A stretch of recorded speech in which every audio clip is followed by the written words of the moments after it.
প্রিয় দর্শক, এই মুহূর্তে সবচেয়ে বড় খবর 2024 লোকসভা ভোট নিয়ে। 2024 লোকসভা ভোট খুবই কাছে করে, আপনারা সবাই জানেন। তাই নিয়ে সমস্ত রাজনীতি দল মাথাচড়া দিয়েছে। বিজেপি দল তারা প্রার্থী ঘোষণা করে দিয়েছেন, কোথায় কোথায় প্রার্থী দেবেন। ইতিমধ্যে তৃণমূল কংগ্রেস তাঁরা ব্রিগেড সমাগম করে তাঁরাও ঘোষণা করলেন প্রার্থীর কোথায় কোথায় প্রার্থী দিতে চলেছেন এবং কি কোথায় কোথায় প্রার্থী দাঁড়াচ্ছেন, কোন কোন প্রার্থী দাঁড়াচ্ছেন তারাও ঘোষণা করে দিলেন। ইতিমধ্যে এমএলএ নওশাদ সিদ্দিকী এই ঘোষণা নিয়ে 2024 লোকসভা ভোট নিয়ে জনগণের মুখে দারুণ বার্তা ছুড়ে দিলেন। কী সেই বার্তাটা হলো যে পার্লামেন্টে কারা কার হয়ে কথা বলে তাই নিয়ে। শাসক দলের কটাক্ষ করে বললেন যে এমপি দিকে সেলফি তুলে ব্যস্ত হব না, আইএসএফের যারা প্রার্থী হচ্ছেন তাদেরকে নিয়ে খুব সুন্দর বার্তা দিলেন। কি বললেন এমএলএ নওশাদ সিদ্দিকী, আপনারা সরাসরি শুনবেন সি বাংলায়। চলুন শোনা যাক। দাদা, প্রথম বিজেপির চমক প্রার্থী ঘোষণায়, পরবর্তীতে অর্থাৎ আজকে তৃণমূলের চমক, আইএসএফ এর কোনো চমক থাকছে? দেখুন, আমরা জনগণের জনপ্রতিনিধি করতে চাই।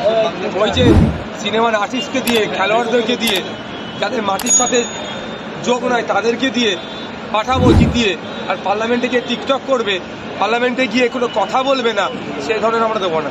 আমরা জনগণের জনপ্রতিনিধি করতে চাই। সুতরাং আমরা আমাদের সাদামাটা পার্টি, আমাদের প্রার্থীও সাদামাটা থাকবে। তবে পার্লামেন্টের মধ্যে আমরা জনগণের ভোটকে পাঠাতে পারি, কীভাবে পার্লামেন্টেরিয়ান হতে পারে, কীভাবে জনগণের কথা বলতে পারে তারা দেখিয়ে দেবে। সংযুক্ত মোর্চা লড়ছেন না একা? দেখুন, এখনও বলছি আমরা এই জন্য কয়েকটা দিন অপেক্ষা করছি। আমরা অবিজেপি তৃণমূল যারা আছেন তাদের কয়েকজনকে আমরা প্রস্তাব দিয়েছি, তারা যদি আমাদের প্রস্তাবকে গ্রহণ করে সেই জন্য আমরা অপেক্ষা আছি। আমরা ঐক্যবদ্ধভাবে বিজেপি এবং তৃণমূলের দিকে লড়াই করতে প্রস্তুত আছি। আর তা না হলে আমাদের শক্তি মতো হয়তো সব জায়গায় আমরা দিতে পারবো না, আমাদের শক্তি যেখানে আছে সেই মতো আমরা আমাদের দলের পক্ষ থেকে লড়াই করবো। আজকে টিকিট পায়নি জেলায়, বিভিন্ন জায়গায়। এখন তৃণমূল কংগ্রেস কাকে টিকিট দেবেন না দেবেন, কোন শর্তে টিকিট দিচ্ছেন, কি চমক থাকছেন, তাদের দলীয় ব্যাপার। বলছি, বারাসাত লোকসভা কেন্দ্রে বরাবরই 2009 সাল থেকে দেখে আসছি জিতে আসছে যে দেগঙ্গা বিধানসভা, এই জায়গা থেকে সব থেকে বেশি লিড নেয় তৃণমূল, যেতে সাহায্য করে রাজারহাট। এবার আপনারা প্রার্থী দিচ্ছেন, সেক্ষেত্রে তৃণমূলের সুবিধা না অসুবিধা? দেখুন, কাজ সুবিধা অসুবিধা হবে সেই অঙ্ক কষার জন্য রাজনীতির ময়দানে আসেনি। আমরা জনগণের জনপ্রতিনিধি পাঠানোর জন্য রাজনীতির ময়দানে এসেছি।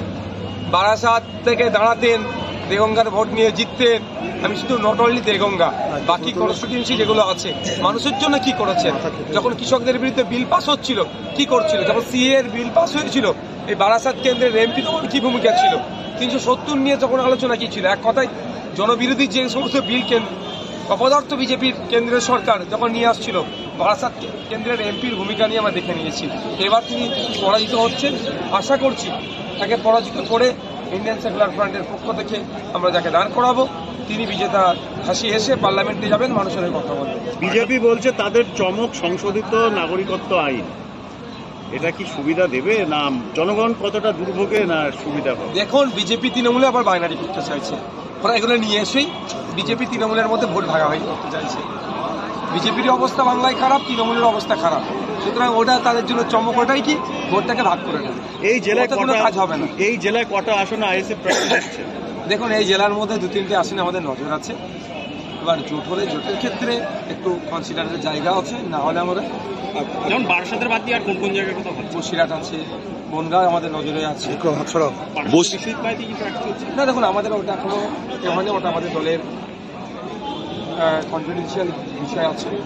আমরা যারা আমাদের কন্টেস্ট করেছে তাদের মধ্যে থেকেও আমাদের যেমন ভাবছি আবার আমাদের দলের ব্যাপ্তি ঘটানোর জন্য আরও বেশ কিছু নতুন মুখ নিয়ে এসেছি যারা মানুষের সাথে রেখে কাজ করছে। আপনারা বলেছিলেন যে বসিরহাটে যে সাংসদ সে টিকটক করে অভিযোগ এনেছিলেন, সেই কারণে কি সেই সাংসদকে বদলে দেওয়া হলো?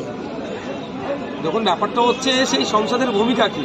একজন সাংসদকে জিতে পার্লামেন্টে পাঠাচ্ছে কেন মানুষজন? যদিও ভোট হয়েছিল না হয় নাই, শাহজাহান শিবুরা, উত্তম হাজরারা কি অন্যায় করে মানুষের ভোট লুট করে, সেটা এখন যত দিন যাচ্ছে তত প্রকাশ পাচ্ছে। তারপরেও সে যেহেতু তার কাছে এখন বিয়েদার সার্টিফিকেট আছে না, তারপরেও বলছে গিয়ে লাভটা কি হয়েছে। এইবার যেমন নুসরাতকে দেয়নি, মিমিদিকে দেয়নি, তার পরিবর্তে এই ধরনের অখাদ্য কিছু দিয়েছে। হাজিরুল দাঁড়িয়ে, সেক্ষেত্রে লড়াইটা কতটা কঠিন হবে? দেখুন, উনি অবশ্যই একজন সিনিয়র লিডার, তো ওনার শরীর